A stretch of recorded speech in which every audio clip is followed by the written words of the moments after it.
شفاء لروحي وحبل المتين ورحمة قلبي وحصن الحصين. شفاء لروحي وحبل المتين ورحمة قلبي وحصن الحصين. وأمن حياتي وخير الدليل إذا تهت يوما مع الحائرين. فقرآننا هدينا والحبور وبشر يسلي الفؤاد الحزين.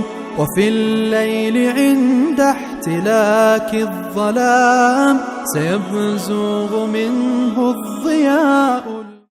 أعوذ بالله من الشيطان الرجيم. بسم الله الرحمن الرحيم. الحمد لله والصلاة والسلام على رسول الله وعلى آله وصحبه ومن والاه. Amma ba'du.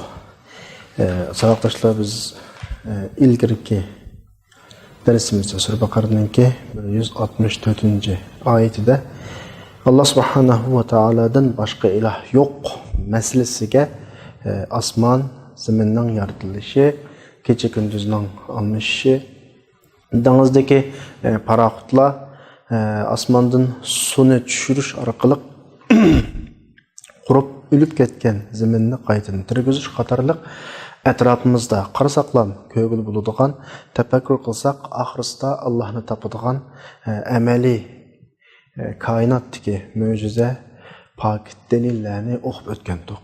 Endi Alloh subhanahu va taolo shu dalillarni bizga qo'yib, bu masalaning aniq bir masala ekanligini o'tirg'i qo'yib qo'ygandan keyin kishilarningki her xil şekilde, yani bu yoldan halkıgan şekilde Allah subhanahu wa ta'alaga başka şeylerini şirk durup, okşaş orunda koyup, Allah'ını yaxşı görgendek, yaxşı görüdüğün kişilerin bağlığını, bulanın akıbetinin ne kadar içinişli kıldığını bizge bugünkü dersimizde, yani 165. ayette depirvatudu. Estağfirullah.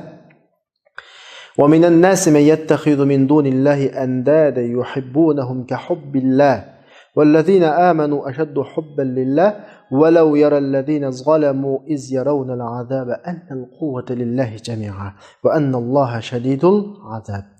Yani Allah subhanahu ve taala bu ayeti kerimede şunda deydi ki, kişiler işide şunda bir türlü kişiler var. Bula Allah subhanahu ve taalaga gayri neslerini okşaş orunda, Allah olan okşaş orunda koyuyordu. Xuddi Allah'ını yaxşı görgendek, müminler Allah'ını yaxşı görüyordu. Xuddi şunundek bula Allah subhanahu ve ta'ala'ya keltirgen bu şirklerini şu şekilde yaxşı görüyor. Ameliyette müminlerin sevgisi hakiki sevgi. وَالَّذِينَ آمَنُوا أَشَدُّ حُبًّا لِلَّهِ. Allah subhanahu ve ta'ala'ya boğan sevgisi müminlerin hakiki. Bulanın hakiki emas. Bulanın hakiki emas. وَلَوْ يَرَى الَّذِينَ ظَلَمُوا. Bulan əskər tuatıdı bu xildi. Əgər bula azabını köygən vaxtıda, azabını köygən bolsa, Allah subhanahu wa ta'ala bütün quvvet, bütün qudretinin egiz ikənlikini köygən bolsa, bula özünün yolunun xata ikənlikini şu vaxtda bilələydi. Allah azabı intahin qattıqdır. Dedi, kişilerin içinde etrafında şunca mucizeler, şunca delil paketler tusumu. Üstüge karısı buludu, astıga karısı buludu. Kançılık izdense, tefekkür kılsa İslam bunun çağırdı. Özüge karısı buludu. Özünün yaratılışı, özünün təminini atkan uzuk tülüki mesela. Allah'ın ayet oturup koyulgandek. Bunların hemmege karısı buludu. Yeterlilik tefekkür kılsa buludu. Ama şu şekil, şu xil tefekkür aldığı taşlanıgan turup, Kur'an bulanı çağırgan turup, ama bula Allah subhanahu wa ta'ala'nı qo'yib, Allah'ın orunda başka narsalarni qo'ygan kişiler mi helham var? Ama bulanın sevgisi, Allah, müminlerin Allah'a bo'lgan sevgisi o haqiqiy sevgi emas. Nimishqa? Çünkü müminlerin sevgisi her zaman özgürmeydi. Qattiqchilikda yoki yaxshi paravan kunlarda, xotirjam turmushda va balo musibat ichida mu'minlarning Alloh qo'ygan sevgisi o'zgarmaydi. Ammo Mavloning sevgisi, Allohning o'rnini qo'ygan bu saxta ilahlarga bo'lgan sevgisi farqlanadi. Xotirjam vaqtida biror zarar, musibat kelmagan vaqtida voy biz andaqcha mundaqcha u but ya bu but yoki u yoki bu deb Allohdan g'ayrini Allohning o'rniga qo'yib, shuningga qulchilik qildigan ifodalagan bilan rasmiy biror musibatga kelgan vaqtida, biror mashaqqat, jafo mashaqqatga, biror ofatga yuzlangan vaqtida bular u butlarni qo'yib qo'yib turib yoki u boshqa narsalarni qo'yib qo'yib turib Allohga zar tazarru qiladi. Sura Yunusning 12-oyatida Alloh subhanahu va taolo bularning bu xil mijozini tilga olib, "Va iza massal insana durru da'ana."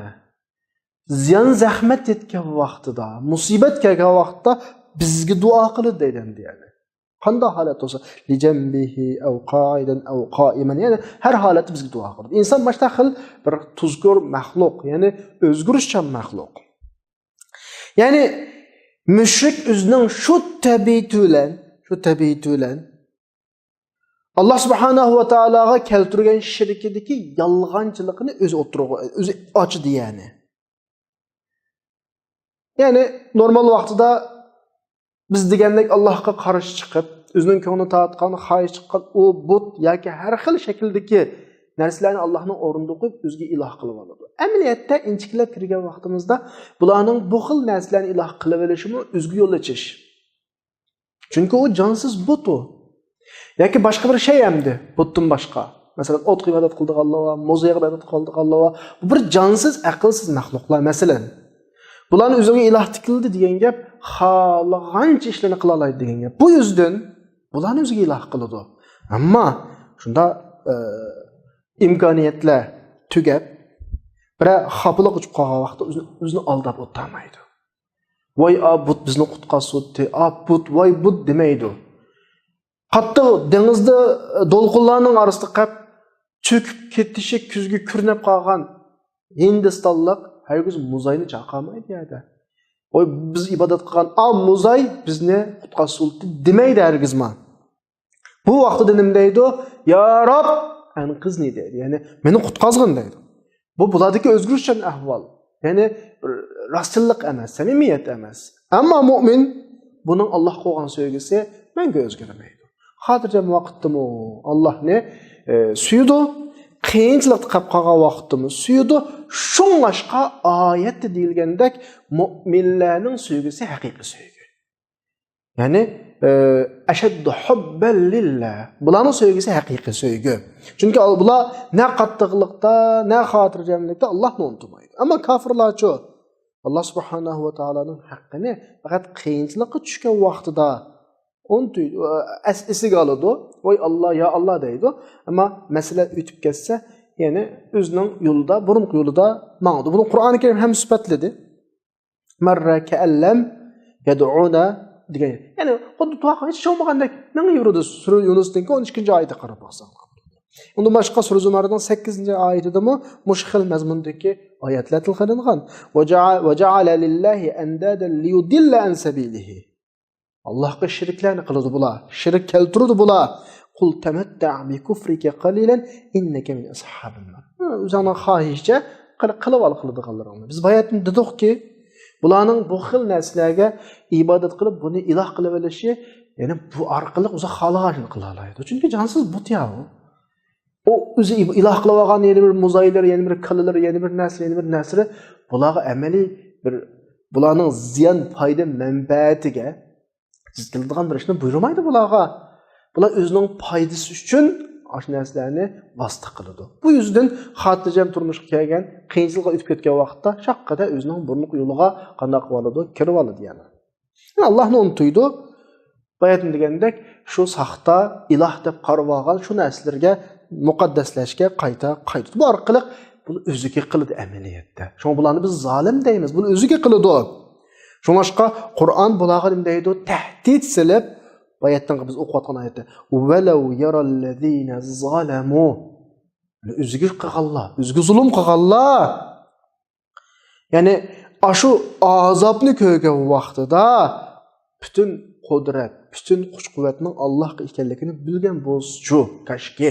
Yani bayğız bunda qanmaydı bular. Bu yolda mangmaydı bular. Allah naiti azabı qattiqladır. Yani bular xiyolida yo'q bir tuyuqsizlikqa uchraydi bular. Bular Allohga keltirgan o'zicha iloh deb akib olgan shirklarga iymon etgan bular. Qiyomat kuni qanday qilinadi desa, bularni keltiriladi, shirk keltirgan heliqi butlari, Allohga keltirgan heliqi shirklarimi ham keltiriladi do'zaxga o'tin. Do'zaxga yiqilg'o bo'lgan shaklda. Bu bir tuyuqsizlik yani, tuyuqsizlik. Meni bunda bir masala bor. Meni birisi qaymoq turib bir xato yo'lga boshladi. Ben bu xato yo'lga kirib, xato ishlarni qilib tutib qoldim. Yolg'iz tutilib qolsam, men balkim xatolik o'tkazgan bo'lishim mumkin. Meni yo'l boshlagan bizning boshliq masalan, rais yo'lni davomlashtirayotgan bo'lishi mumkin. Bir tarafi xotirjam bo'ladi ko'ngilda, bir tarafi umid bo'ladi qutqizamikin degan. Ammo menimi, unimi akilib, bir yerga akilib jazolagan vaqtda bu ajoyib bir alam bo'ladi.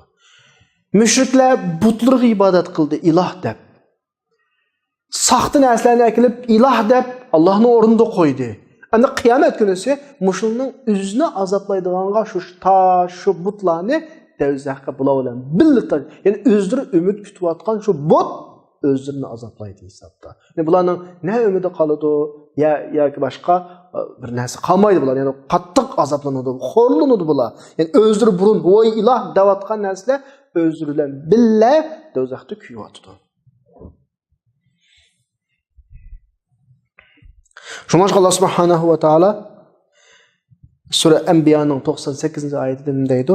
İnnekum ve ma ta'budun sila ve sila ibadet kılıvatkan şu mabutlar Allah'tan başka mabutlar hasabu cehennem. Hemmisi cehennemden otulurlar. Otulur sizler davatıdır. Ondan başka Sure Bakara'nın 24. ayeti biz buradan okuduk. Ve quduhan nasu vel hicara. Kuparlarga tayyorlanadigan do'zaxning yiqilg'isi shu inson bilan tash. İnsan o'zini qutqizadi deb umid kutayotgan yoki dunyoda shuni ibodat qilayotgan shu xil narsani o'zini ko'ydiradi oxirisida. Bu orqali u do'zaxga tushgan u kofirning, u mushrikningki u saxta ilohlar kelib buni qutuldirish umidi tubdan uziladi. Hech nima qolmaydi, chunki o'zini kuyayotdi, o'zi iloh deb qarayotgan haliqi narsalarni kuyayotdi. Şoňaşqa maayetde alohida iz yarawunal azab degeni bu azapni ko'rgan bo'lsa, yani ko'rgan vaqtida degeni o'zimi tushgan, o'zi iloh deb e'tiqod qilgan butlarimi tushgan bu vaqtida degeni asli masala munda ekanda deb o'zining qattiq xato yo'lmanganligini shu vaqtda biladi ular. Qudratning, kuch-quvvatning u butlarida yo'q ekanligi, sab Allohga xolis ekanligi, Allohning ilkida ekanligi, u kundagi mulk, o gündeki iqtidarchilik, o gündeki padişahlıqның Allah xas ekanligini bilalaydi bular deydi. Şoňa ayetning oxirida Allah intayin azabı qattiq deb oxirlashtirilishi bularga nisbatan ig'ir bir tahdid shaklda bu shaklda oxirlashtirilgan. Ondan keyin 166 oyatda yine mushu azabni ko'rgan vaqtida bularda bo'ladigan ahvolni tasvirlab da'vatidi. إذ تبرع الذين اتبعوا من الذين اتبعوا ورأوا العذاب وتقطعت بهم الأسباب. O gün iste azap aldığı kelep hemmesi do'zax kirgan vaqtida turgüçler yani bu xato yo'lga boshlab manganlar, bu haqsizlikning bosh rolchilari o'ziga ergashganlardan butunlay munosibni uzdi. Biz sizlarni ko'rmagan. Nima chaqtığımız sizlar bilan? Biz sizlarni bo'yningizdan bog'lab akakanmi bu yo'lga? İxtiyorlik bilan ergashgansizlar, bizning ishimiz yo'q sizlar bilan. Bular azobni ko'rgan bu vaqtda, azobni ko'rdi shu vaqtida. Va taqatta'at bihim al-asad. Butunlay imkoniyatlari yo'qolgan bularninki. Ya'ni boshqalarga kufri, gunoh, ma'siyatni chiroyli ko'rsatib, shu yo'lga boshlab, shu yo'lga qiziqtirib, shu yo'lga haydakchilik qilganlarning hammasi butunlay voz kechdi boshqalar. O'ziga ergashganlarning hammasini voz kechdi. Hatto ozdirish piri, shaytonmi, iblismi hatto qana qiladi, voz kechib. Nima deydi u vaqtida? Sura Ibrohimning 22-oyatida buni bizga hikoya qiladi Alloh subhanahu va taolo. Innalloha va'adakum va'dal haqq. Alloh sizga haqiqiy va'da qilgan. Ammo men sizga va'da qilgan xiloflik qildim sizlarga. Mening hech qanday bir huquqim yo'qdi, faqat sizni bu yo'lga chaqirdim. Sizlar menga ha dedinglar, ma'qul dedinglar. Bo'lgandan keyin fala talumuni va lumu anfusakum. Meni ayblamanglar. Ayblash to'g'ri qolsa, o'zinglarni ayblanglar. Men sizlarni qutqizolmaysizlar, sizlar meni qutqizing. Bu xil shaklda voz kechdi ya'ni. Yani beşi iblis, şeytan başlıq bütün azdırıqçılar, xata yolu başlap manğallar bu şekilde voz kechidi birisi-birisidan. Demek o yerda şeytan müşriklerden, küffarlardan hech kimni qutqizolmaydi. Müşriklar kelib uni mu qutqizolmaydi. Yani kimni vaqirab, voy jaqirab, voy meni qutqizlar har qanday noli qilsin, ular birisi-birisini o'zaro qutqizolmaydi. Har birisi-birisidan ada juda oldu. Münasebetni üzüdü. Mening sen bilen işim yok. Kimsini bana ergetsin degan. Mening şu vaqt seni bir zo'lab akirgide kuchim bormidi. Sen ixtiyorlar qilib mangan bu yo'lda degan shaklda munosabatni üzüdü. Yani biz sizlar munosabatimiz yok, hech qanday aloqamiz yok degan shaklda munosabatni üzüdü.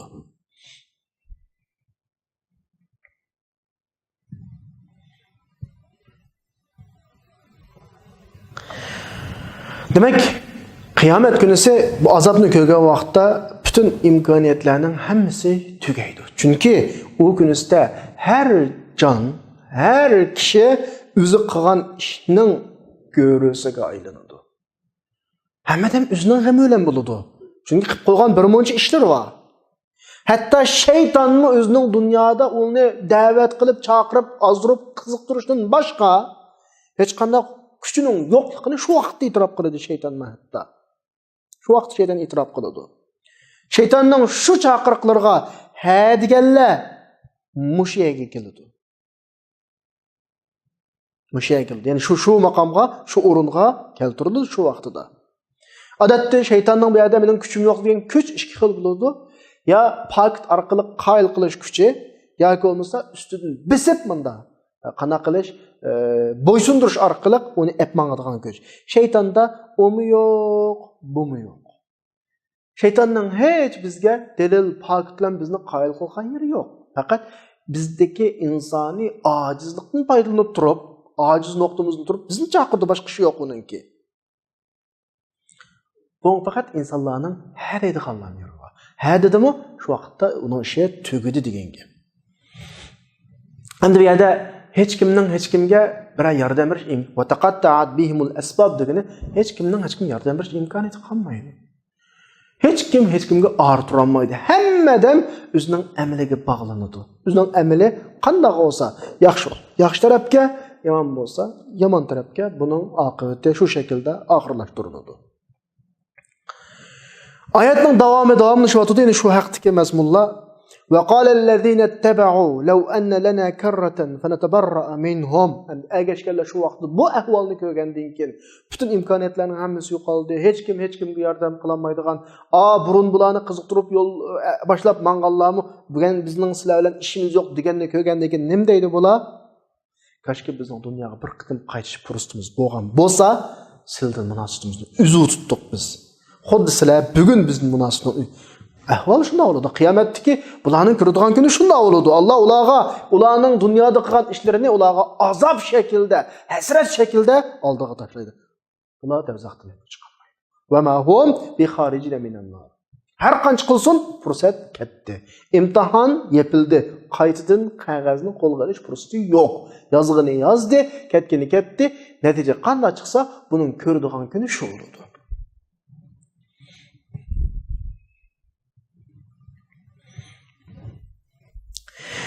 Ondan keyin Alloh subhanahu va taolo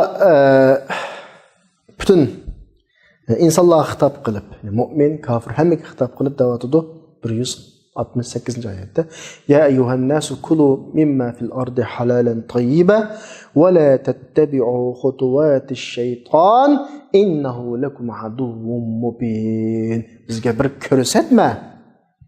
bir bo'lgandan keyin bizni ilgirki oyatda ketilgan mazmunlarga qaytib shaytonning yo'liga ergashmanglar. Shaytonning qadimidan mangmanglar izidan bu sizlarga ochiq dushman deb bu shaklda eskartish beryapti. Ya'ni oyatning mazmuniga kirsak, Alloh subhanahu va taolaning bandalariga bo'lgan marhamati shuki, oyatda Alloh mu'minlarga g'ilam xitob qilmayapti. Kim dedi? Xitobning doirasini mu'min, kofir hammasiga kengaytdi. Kishilar deb xitob qilyapti Alloh subhanahu va taolo. Ya'ni mu'mining o'simi anglama gapni, kofiring o'simi angla. Chunki biz o'qib o'tdik ilgirgi darslarda Alloh subhanahu va taolo zimindagi bütün narsalarning hammasini inson uchun yaratdi. Ya'ni mu'mini uchun va g'ayri mu'mini uchun. Biz buni burun qanday tushundik? Alloh subhanahu va taolaning bütün inson qilgan rububiyat ne'mati, rububiyat atasi, rububiyat sovg'isi. Ya'ni iymon etgan va iymon etmaganlar. Chunki Alloh subhanahu va taolo hammalarni yaratdi, mu'minni yaratdi, kofirni yaratdi. Madam Alloh subhanahu va taolo hammalarni yaratgan ekan, bu dunyoga kelgan ekan, tabiiyki bularning mu'mini, kofir qilib xitob qilishi bu aniq masala. Xuddi bu oyat xuddi kofirligini deyotgandek, ey kishilar, hatto siz iymon etmagan taqdiringlardimi? To'g'ri yashamoqchi bo'lsangiz, manda yashang. Mu'minlardan halol narsalarni elinglar. Kulu mimma fil ardi halalan tayyiba. Halol narsalarni yanglar. Halol narsalarni iste'mol qilinglar, chunki bu sizlarga foydali dunyoda. Garchi iymon etmagan bo'lsanglarmi, bu halol ish sizning o'zingizning manfaati. Alloh subhanahu va taolo faqat ziyonliq narsani harom qiladi. Pokiz narsani halol qiladi. Uni ye, buni yema, avu halol, mavu harom degani bekor degan gap emas. Bu o'zingizga foydali. İman etmanglar ma'qul. İman etmabsizlar. Ammo dunyoyingning yaxshi bo'lishi uchun bo'lsa-mu, halol yanglar. Chunki harom narsalar zarar olganlik uchun, ziyonli olganlik uchun Alloh uni harom qilyapti. Endi misha kelgan vaqtida biz nurg'un bir savollarga duch kelamiz. Shu narsalarning halollik, haromlik masalasi. Bizning oldimizga keladigan savol nima desa, bizga deydiki, madam Alloh subhanahu va taolo bütün narsalarni qana qilibdi, yaratibdi. Nima uchun uning ba'zisini halol qiladi, ba'zisini harom qiladi? Qo'yni yaratibdi, halol qilibdi. Cho'chqani yaratibdi, uni harom qilibdi. Yaratgan ekan hammani halol qilsa, yoki harom qilgan ekan yaratmasa bo'lmamdi. Nima ish yaratdi deydi. Biz bunga deymizki, xuddi zimindagi narsalarning, yaratilgan narsaning hammasi cho'qim yeyilishi kerakdek ham ideya bilan so'ralgan savolda bu. Metrog'alligi narsaning hammani yeyishing kerakmi, masalan? Ammo bular bir nuqtani tushunmadiki, dunyoda yaratilgan narsaning hammasi yeyilish uchun yaratilmagan, boshqa xizmati bor aslida. Garchi bizning yeyishimiz harom bo'lishi, ma'lum zarar tufayli harom qilingan bo'lsa, ammo boshqa xizmati bor uning dunyoda.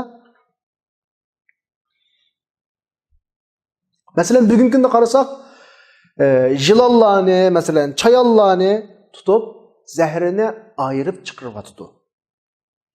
Bu zahar orqali insonning badanidagi insonni o'ldiradigan bakteriyalarni o'ldiryapti, masalan, zahar bilan zaharni qaytaryapti. Ammo bundan ilgari zahar bilan zaharni qaytarish, bayqilishdan ilgari bular so'raydiki, Xudoyim, zaharni ilonni nima qilib yaratgan bunda zaharlik narsalarni? Adamni chaqib qolsa o'ldirib qo'ydi deydi. Masalan, yoki yigil olmaydi deydi, masalan. Uning o'zining bir nimasi borki, uningki ahamiyati va uning o'ziga uchun bir vazifasi bor dunyoda. Mana bugungi kunda Alloh subhanahu va taolo bularni shunga muhtoj qilib qo'ydi. Zahardagi, ilonlardagi zaharni elib, qana qilyapti, davolash dori uchun ishiltyapti. Bu Alloh andogandan biz bir narsani xulos deya olamiz. Jilonlarni Alloh subhanahu va taolo bizning yeyishimiz uchun emas, bizning davolanishimiz uchun yaratdi deyalaymiz tabii. Hargizmi harom narsani ko'rgan vaqtda Alloh nima ish yaratdi demaslik kerak. Chunki uning xizmatining nima ekanligini sen bilmaysan. Chunki har maxluqni insonning yeyib o'tishi muhim emas-da. Har maxluqning o'zining ayrim bir nimasi bor, vazifasi bor. Hatto biz bilmaymiz uning vazifalarni. Uning dunyoda insonlarning manfaati uchun bo'libmi? ado qiladigan bir vazifalar bo'ldi.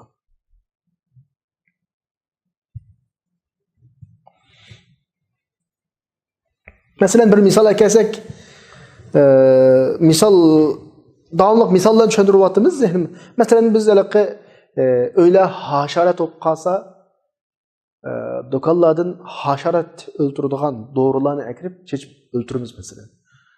Kichik bolalarimiz deymizki, balam, ma doğruga yaqinlashma, buni o'ltirib qo'ydi. Masalan, ayni shunga o'xshash masala. U biz haşaratni o'ltirish uchun yasalgan o moddani birov kelib so'si bo'ladi masalan.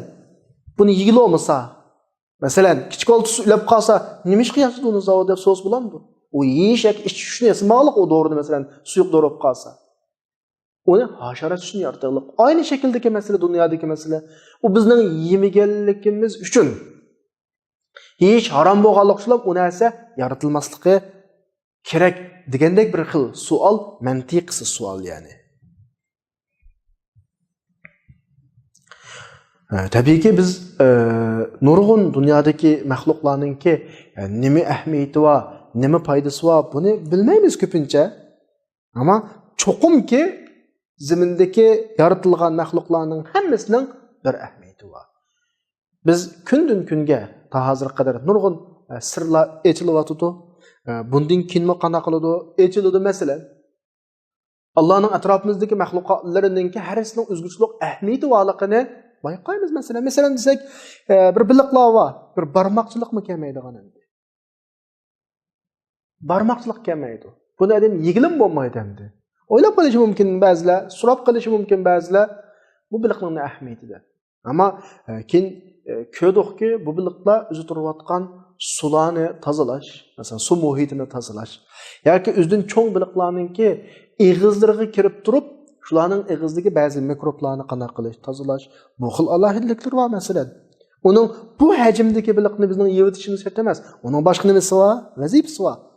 Ondan başka biz biladigan, bilmaydigan vazifeler oluşu mümkün. Demek, hay, qayyum bo'lgan zat mahluqotlarning nurg'unlarini biz biladigan ve bilmaydigan şekildeki ahamiyatli ishlar uchun qanday qiladi? Yaratadi. Alloh subhanahu va taolo insonga turib, maniye yeme deydi. Buningda biz biladigan ve bilmaydigan, ba'zilarini bilamiz, ba'zilarini bilmaymiz. Bu şekilde bir hikmet var. O maniye ma halal, ma haram dese bununla karşı kopup, nim dep aniyeyme ma o'xshash tut putu savunki. Çoşqunumun tut putuva, qo'ynumun tut putuva, ne farq var?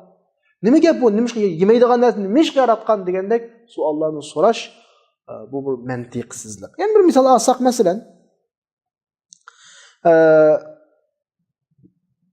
kichik vaqtlarimizda kichik qushlar bo'ladigan, har xil qushlar. Bu qushlarning ahamiyatini o'z vaqtida balkim tushunmagan bo'lishimiz mumkin. Masalan, keyincha ziroatlardagi dorilar, qurtlarni yo'qotish uchun dori chechib bir mahal yo'qolgandek qildi. Bu qurtlarga chechilgan dorining zahrida u qushlarmi ham yo'qoldi. Undan keyin ziroatlarimizni qurt bosdi. Bildikki, asli şu qushlarning vazifasi bizning ziroatlarimizdagi qurtlarni qanaqa qilib tozalashgan. Masalan, undan boshqa chivin deymiz, atrofimizda uchib yuradigan chivin. Chivinning bu inson hayotidagi nihoyatda muhim rolini balkim nurg'unlarimiz uqmaymiz. İnson tozliqqa ahamiyat bermagandan keyin ham chivin paydo bo'ladi. Biz o'ylaymizki, chivin paskinlikni olib keladi deb. Yo'q. Asli paskinlik chivinni olib keladi. Sen shunda tozliq rioya qilmagandan keyin ham atrof mikroblanadi. Pokiz muhit bo'lmagandan keyin ham yani bakteriyalar bo'ladi, nijosatlar bo'ladi. Chivin darhol kelib atrofingdagi shu bakteriyalarni tozalaydi. Qachon atrofingni pokiz tutsang chivin kelmaydi. Pokiz tutmagandan keyin ham chivin keladi. Demak, chivin sizning atrofingdagi paskinchilikdan sizning zaharlanib qolmasligini yoki mikroblanib qolmasligini oldini oladi. Demak, dunyodagi her narsaninki inchki bir urug'lashtirishi bu bo'lgan. Bu urug'lashtirishning hammani bilguchi, hikmat bilan ish qiluvchi zot tarafidan urug'lashtirilgan urug'lashtirishlar. Undan keyin hakim hikmat bilan ish qiluvchi zot yaratdi. Her bir yaratgan narsasining birdan vazifasi bor. Şununğa ko'ra mani ye dedi, mani yeme dedi, mao halal dedi, mao haram dedi. Bununğa başqacha e'tiroz bildirishning hech o'rni yo'q. Bulupmu biz ojiz inson bo'lish suhbatimiz bilan atrofimizdagi narsalarni to'liq tushunmaymiz masalan. Qaysi foydali, qaysi yo'q. Undan bu narsalarning yaratquchi tarafidan elishak bu ma'lumotni. Mushu nuqtadan Alloh subhanahu va taolo mu'min olsun, kafir olsun xitob qilib turib nima deyotdi? Halal niye deyotdi? Halal niye deyotdi? Kafirga deyotdi bu gapni mu'min bilan qo'shib. Sen gerçi iman etmagan bo'lsangmi? İman etmagan bo'lsangmi? Sana foydaliq ma'u. Agar sen mushu bo'yicha o'rindasang bu vazifani, ya'ni gapga kirib, ya'ni gapni anglab halal yeysan, tabiiyki bu narsalarning sening manfaating ekanligini bilasan sen deyotdi. Yani sen benim benden buluş tutunlar. Sen bana iman etmegen takdirdimi? Ben seni yaratıp dünyaya geldim. Sana faydalı işlerle sana kana kılma. Başlayayım ben davatıda Allah subhanahu wa ta'ala. Pakiz niye davatıda? Eminiyette tarih boğan nurgun vakalikle dinsizlerinin mu eminiyette bazı dünyavi işlerini hal kılışta gerçi iman etmegen takdirdimi? Yani Allah'ın dinini, İslam'ını din sübütülen qabul qılmagan taqdirda nurgun meselelerini qana qilishqa, hal qilishda dindan foydalanganligini, yani dinni bir sistem sübütida, din sübütida emas, sistem sübütida qo'llanganliklarini, shu orqali dunyodagi nurgun ishlarini o'rinlashtirganligini atrofda ko'rib turibmiz, anglab turibmiz, o'qib turyapmiz. Masalan deyli şu mal, qo'y o'xshash hayvonlarni bo'g'izlash masalasi kelsak, Allah subhanahu va taolo o'zicha o'lib qolgan hayvonni yeyishni harom qildi. Yani bo'g'izlanmagan. Chunki buning go'shti tan sog'lomligiga ziyonliq. Chunki hayvondagi yoki inson bo'lsin, hayvonda bo'lsin, cho'ng ikki tumur bo'ladi. Yani arteriya tumuri, vena tumuri. Bir tumur badandagi bakteriyalarga to'lgan, yani buzuq qonni ep mağado, yani birisi tazlangan qonni ep mağado. Demek tazlanmagan qan tumuda hayvanning badanda bor degan gap.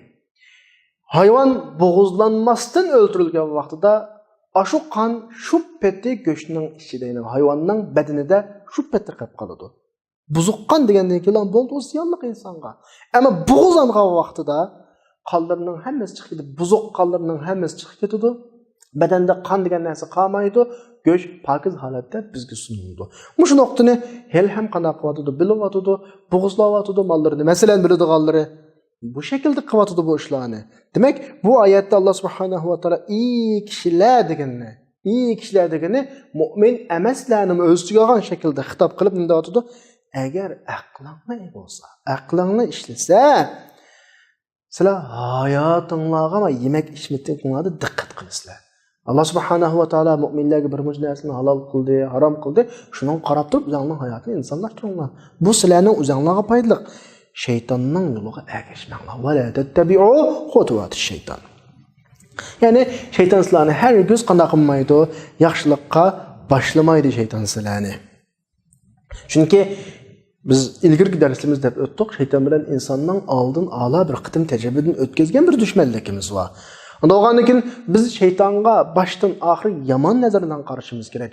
Yomon o'ylashimiz kerak u.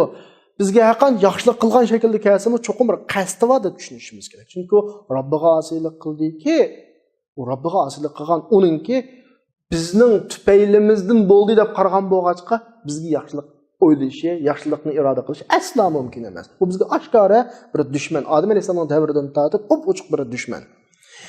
Shayton shu shaklda hozirga qadar bizga nisbatan adovatini ozdirishni to'xtatib qolmas. Inshaalloh kelasi darsda şeytanninki bizga qiladigan qilmishlari, bizni nima qilmoqchi bo'lganliklarini inshaalloh o'qiymiz. Bugungi darsimiz mush yerda to'xtaydi. Va axiru da'vana alhamdulillahi robbil alamin.